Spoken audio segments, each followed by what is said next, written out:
UFC 303 isn't going to have the main event we all expected, but there are still some banger fights on this card. And one of the most anticipated matchups, one all the fans are looking forward to, is this striking clash between Michael Venom Page and Ian the Future Garry.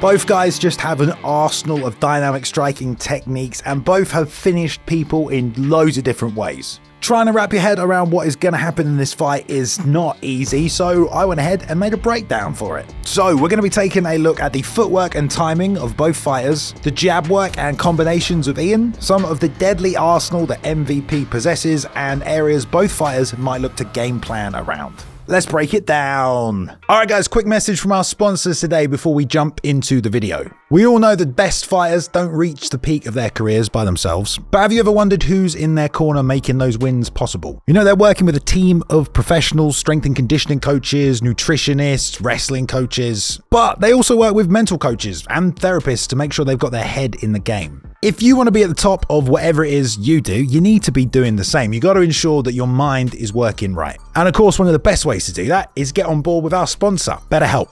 BetterHelp makes it super easy to connect with professional therapists to help with whatever it is that you are facing. First thing you got to do is go to their site. You can use our link, betterhelp.com/MMA-on-point. They'll ask you a couple of questions, and then based on your answers, they'll match you up with one of their 30,000 therapists to try and find the person to help you the most. The therapist that they pick for you will have tons of experience helping you with whatever it is you're going through. Every single one of their therapists is licensed and has a master's or a doctorate degree. They've also spent over 3 years and 1,000 hours helping people just like you. And if for some reason that therapist isn't quite right for you, you can switch with just a click of a button. So you can join over 4 million people who have used BetterHelp to connect with a professional therapist. So visit betterhelp.com/MMA-on-point or choose MMA on Point during sign up and enjoy a special discount on your first month. All right, everybody, welcome back to another episode of The Breakdown, UFC 303 now. Now, obviously, this was going to be McGregor, Chandler. That's not happening. The main event, we've seen it before, so we're doing something special. We're doing MVP versus Ian Garry. Two crazy, weird styles coming together, so it is a lot of fun to break this one down and see how they look. Mainly, we're going to look at the striking. I'll touch on some grappling, but realistically, we want to know what's going to happen on the feet. First thing we're going to talk about today is Michael Venom Page. Let's start with his movement, his distance management, and that weird style, which is why they call him Venom. So this is against Cyborg in Bellator. Immediately a super bladed stance here from MVP. Very signature, not just the step in, step out, but also the level changes up and down as well. Hands as low as his knees sometimes, loads of different reasons why we talk about that. Hands down for some people, you've got better balance. If you move your head and your body this way and that, your hands are already extended, much easier to balance. You'll fall over if your hands are up ready to fight. Obviously, shots coming from down here, a lot harder to see because they come up the middle. He can kick from the outside as well while he's waiting in these positions. And the distance that MVP likes to fight at, he's very good at keeping that space and not always throwing weapons up there like kicks and punches to make you sit at the outside of that range. Very bouncy, little shimmy, shimmy, shake. And this is what an MVP fight looks like if it's going really well for him. He's put so much pressure on the opponent with the weird style, with the bouncing. They've just traveled back and they get stuck along the fence. He can take his time. He can wait right in front of you. Look how close he's getting because he's just waiting for the reaction, for the read, the fakes as well. Poor old David Rickles, he came out, really tried to pressure MVP. This was the game plan. I'm going to get in his face. I'm not going to let him create the space and hang out here. I'm going to pressure, pressure, pressure. And we see the other side of MVP's game when he's on the back foot, what that looks like. So you'll see some very nice lateral movement along the fence here. Very good at changing the angles at last moment, stepping in and out, and then just waiting on the bounce to time his offense. And right here, all of this stepping in and out, really hard for David to get his feet going.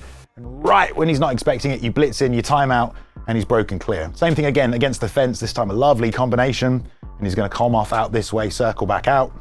And same thing here as well. As soon as the left foot hits the mat, blitzes in for a lovely combo, and then it's peeling out for MVP. So it's about either creating the space on the outside to travel the distance, or if he gets backed up, timing down the middle, splitting the timing. You'll see that really with David, who was constantly trying to readjust his stance to MVP's in and out movement. It was very difficult for him to time him. Question, are you there? One of those is me. One of these is you. One of these, me and Jason. Oh, okay, all right. And it got to this point where in this fight where David's just trying to step in through these distances, throw kicks, and MVP was just timing him every single time with that straight right. And that's what he's really good, splitting these punches down the middle and timing you with a nice linear attack as people step forward. Lima's having the same problem here. This is actually the rematch, the 1-2 straight down the middle, the right hand takes him off the feet. I just want to point out here as well, after missing stuff like these wheel kicks, you know, this spinning stuff, the crazy stuff that MVP goes for, which we're going to get into, it's not just that he's throwing it, but he returns so quickly to stance again, which is another reason why he's liberal with it. He doesn't mind throwing it because he's not risking coming off balance. His technique is so good. He'll be right back in position, ready to go again after missing on these wheel kicks. Same thing here with the 1-2, timing down the middle, just a little break. Steps in to time the leg kick, and it's again a straight right down the middle. Against Kevin Holland here as well, a long straight right, boom, right down the middle. And Kevin tries to wrap Adesanya style with a counter hook, but it's not there. Again, bouncy, bouncy. This time Kevin's initiating with a double jab, and he puts the right hand over the top on the back foot as well, which is something else MVP's very good at, striking on the back foot. Right hand right here as well, takes the angle, hits another right hand. And again, really, really close, the double jab to pull out the offense, and then the short right hand over the top off the back foot. So with MVP, you've got to pick your poison, really. You can stay at range, and that just gives him more space to blitz, like you might see with Whittaker, or you can pressure him, in which case he's very good at dropping back in that dead space, as McGregor would say, and finding the shots over the top. Very, very difficult to deal with a guy like MVP. Do you chase him and get countered, or do you wait and get picked apart and blitzed on the outside?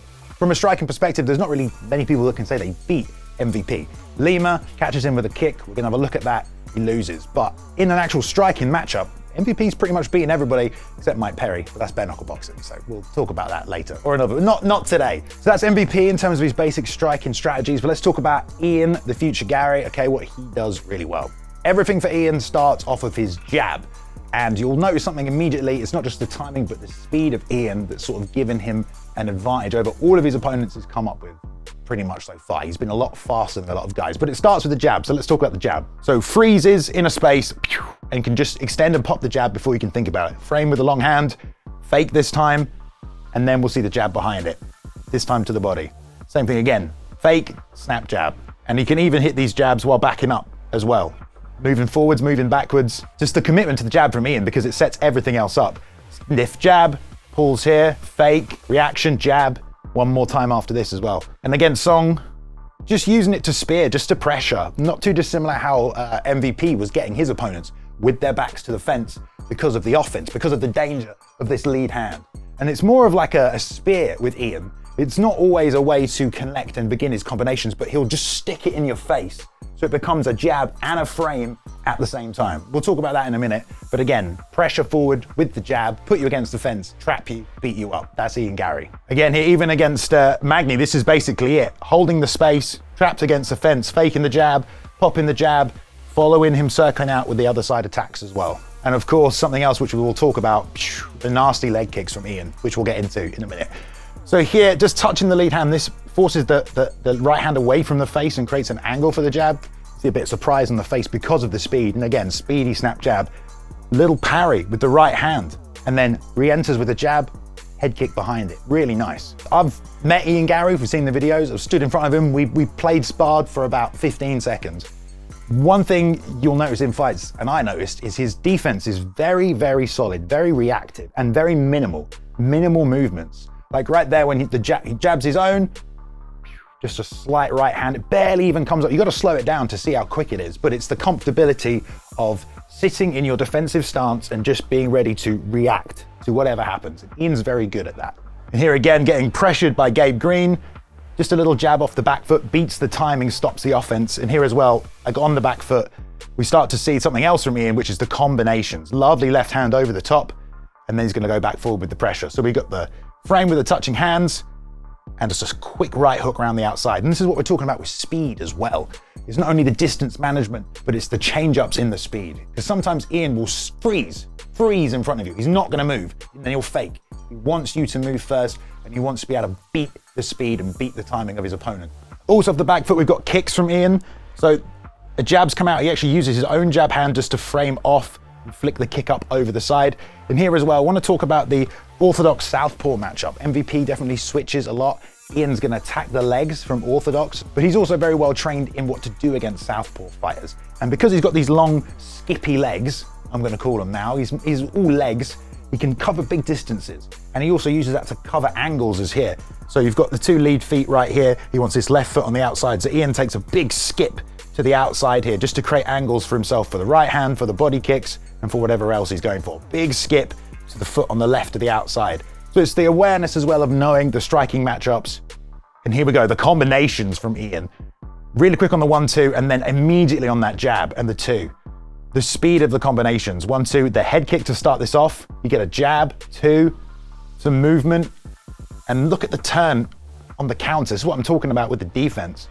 Very, very aware. You know, as he's attacking 1-2, a shot's coming back, and he's just turning his head as the right hand comes through. It couldn't be any closer on that right hand. Same thing here again, initiating offense, waiting for the counter, re-attacking. Steps out, 1-2, waits for the counter, 1-2 again. And if you don't throw anything back meaningful, he's just gonna keep chaining that 1-2 together. This is the spear I was talking about here with the jab. It's kind of missed, it's gone past the head. But Ian's sticking that in your face and using that to bring his body closer so he can attack with other weapons. So he's not always trying to land the jab on the chin, he's just spearing through of covered distance. It's an offensive weapon, but now a defensive frame. And if this has gone past your head, everything else can land as well. So he spears past, boom, to the body, and then we see the pull back from the left hook as well. Jab, jab, jab, spears it in, I'm in range. And this time actually switches and uses the momentum of the right hand to land the left hook, spears again, and then the right hand, knee, and this is the finish. 1, 2 to the body, boom, boom, pull, and then the immediate offense off the defense as well, 1-2. And this was the end of this fight with Song. And there we go, boom! Obviously, Ian got dropped in that fight. At the end, we're going to talk about vulnerabilities for both guys and where they might be able to capitalize. But in this instance, Ian, attack, retreat, always able to do that with his speed, with his timing. So when that's all working out, it looks like this. You trapped against the fence, he's jabbing going forward, he's jabbing going backwards as you're countering, he's pressuring, he's mixing in his kicks and combinations, throwing non-stop, beating you to the punch every time, chaining offense together and just chasing and tracking you down. High, low, everything, Ian Garry. Just want to show the knockout here against D-Rod as well, just because it's part of it, orthodox southpaw matchup. Again, you have Ian retreating, trying to get him to step into that dead space, but it's just a straight right, which gets parried, hands come down because he thinks it's going low as well because the body kick had been set up and it's a head kick knockout. Right hand, hands come down, boom, lovely right head kick.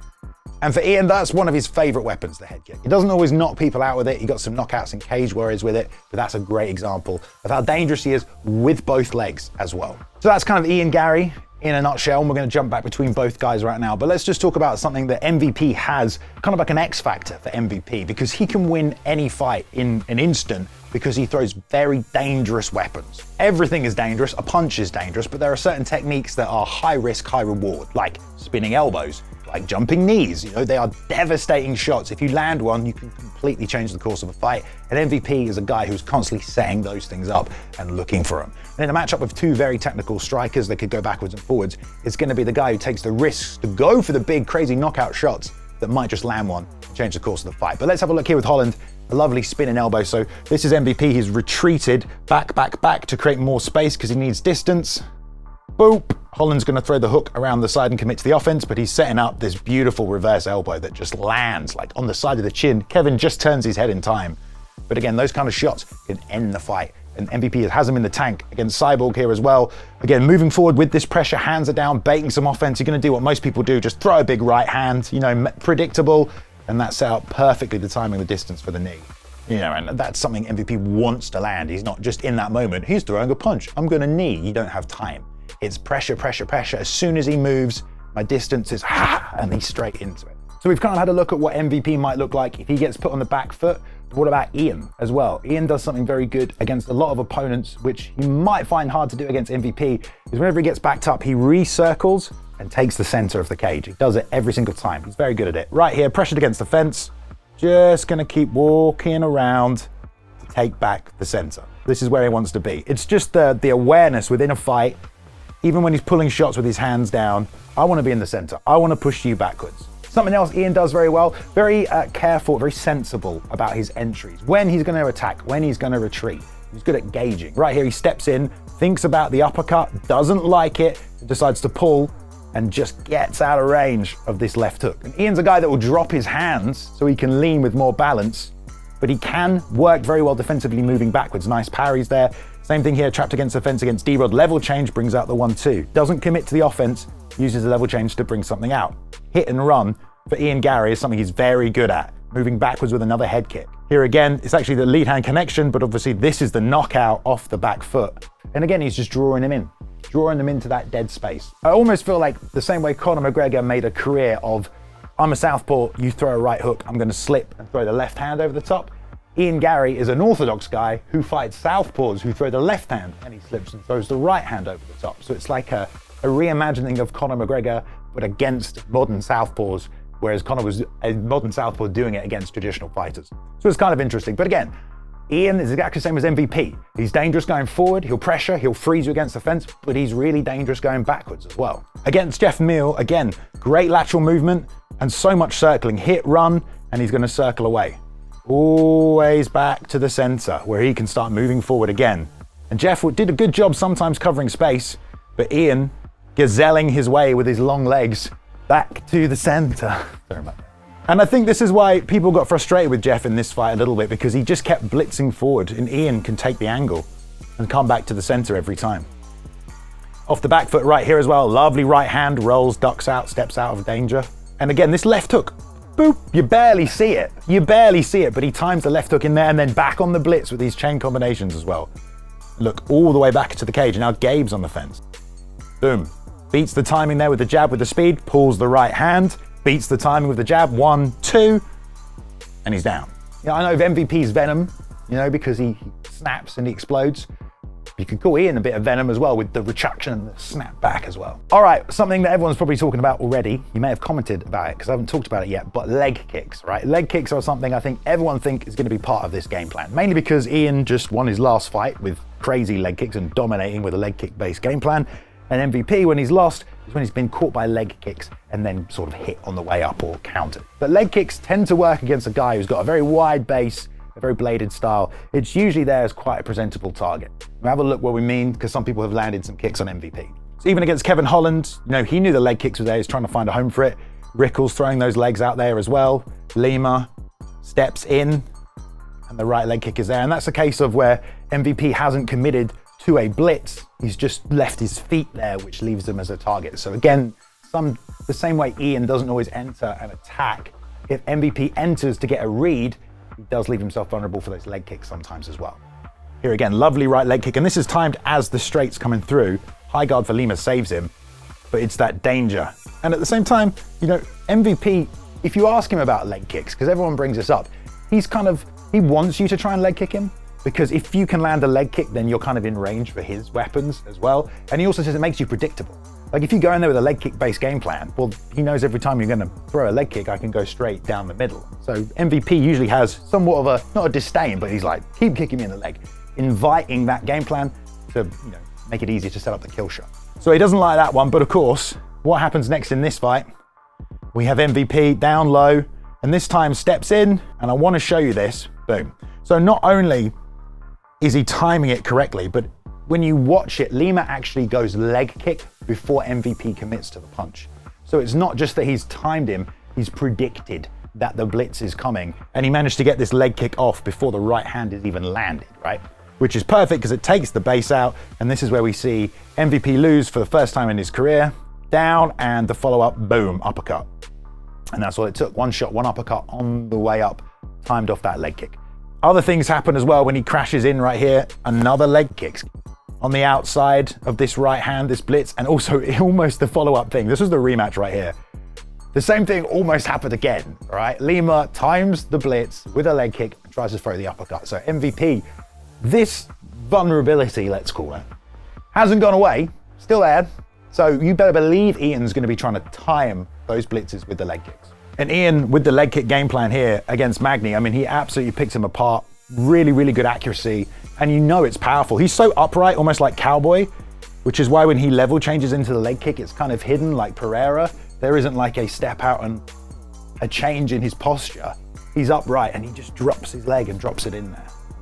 Same thing again here. I mean, Magny was just getting chewed apart with these leg kicks. Inside as well against Southpaw, you know, just shows that he, will throw it from both sides. The difference in this matchup, when Magny drops to the floor like this, Ian is in perfect position to let some hands go, to follow up to punch. He doesn't do that. He lets Magny get back to the feet in this instance and says, okay, we're going to keep this one standing, up you get, up you get. Bet your bottom dollar, which is a phrase no one uses, he's not doing that to MVP. If MVP goes down from a leg kick, he is absolutely going to try and drill him in the face straight away. Some other ways to deal with the MVP blitz that we've seen, because we're talking about vulnerabilities for both guys. Sometimes it gets a bit chaotic. Sometimes they crash, and who the hell knows what's going to happen here in a clinch position. In this example, MVP does a good job of turning and getting on top, but Ian's a judo guy. If they crash together in the clinch, I expect Ian to have the advantage there. Here as well against Kevin Holland, we've got some crazy stuff. We've got a wheel kick, and it's a leg kick from Kevin, which just takes the base away from MVP in midair. Another way to counter that blitz right hand style, which I don't expect Ian to do, but we've seen a lot of people do, Mr. Lima is just going to level change underneath it, and he's going to double leg. And so that's a pretty good way to just take someone off their feet if they're throwing their full weight, their full body into a strike, double leg underneath. Maybe Ian will wrestle, who knows? But we have seen when MVP gets on his back, although he's quite good in the scramble and he has submission wins, he has been controlled before. And Ian's got quite an aggressive top game, lots of ground and pound, lots of control, and he's got some good submissions as well. And let's just talk about as well, because it's only fair, some of the times Ian has also shown, he's a bit vulnerable. Some of the things MVP might have his eye on. Sometimes in these exchanges, even when Ian lands first, like with this jab, he's trying to out-time his opponent, doesn't mean he doesn't get caught. Jab lands, does a great job pulling that left hand, great, but hands are down. It makes the head movement easier, but because the hands are down, boom, right hand behind it. So it goes back to what I said, if you're the orthodox guy against southpaw and you're going to pull the left hand, which he's done right there, it's a great job, but hands down, balance, lean out a little bit more, but you're right there for the follow-up shot. And there's kind of a theme really with Ian against southpaws who throw the left and it misses, but that right hand afterwards always seems to not always finds the target, but it does find the target sometimes. Again, Ian retreating out of space right here. Leg kick this time gets timed with a straight left down the middle, but it's the right hand that follows up once again and puts Ian against the fence. But it's still dangerous. Song, here we go, steps in, baits some offense out. You can see Ian step in, level change slightly, wrap the body with the left hook. He's going to take this right arm to frame for distance, but that actually becomes the downfall of this sequence as he pushes off, reframes with the left to set up the right. He leaves that angle, bringing the hand down for the left hook counter. And now we've seen Ian in this breakdown pull that left hand, but it doesn't mean he's going to pull it every single time and gets caught right there. And here against Jeff, jab, left hand, pulls it just out of range, but what are we talking about, guys? The right hand that comes behind it, bam, there it is. And it runs Ian right into the fence, hands down as he does, but he's hit the wall here and bang, that left shot lands right on the chin. He almost goes down there as well, falls forward into Jeff Neal, who of course decides to wrestle, which a lot of people were annoyed about in this fight, because he's just smashed him with one there. So Ian Garry, yeah, the speed, the timing, but those hands do come down on the exit, and you've got to wonder, a guy like MVP is going to be chaining, trying to cover as much distance as possible as he chases Ian down. All right, guys, so that's it for this breakdown. MVP, Ian Garry, there's a lot of tools on both sides, a lot of weapons on both sides, try to cover what I think most guys will do, but let me know what you think the prediction is for this fight in the comments down below. I think Ian's going to come out, try and set up the jab, trying to land those leg kicks. MVP is going to be blitzing from the outside. But once the fight goes late, maybe we'll see really whose strategy starts to come out on top. And I think speed is the answer in this one. Who's the faster man? And speed kills in this matchup. But anyway, thank you for watching the breakdown. Go watch 303, it's going to be fantastic. I liked doing this one instead of the main event. Maybe we should do it more often. We'll see you next time.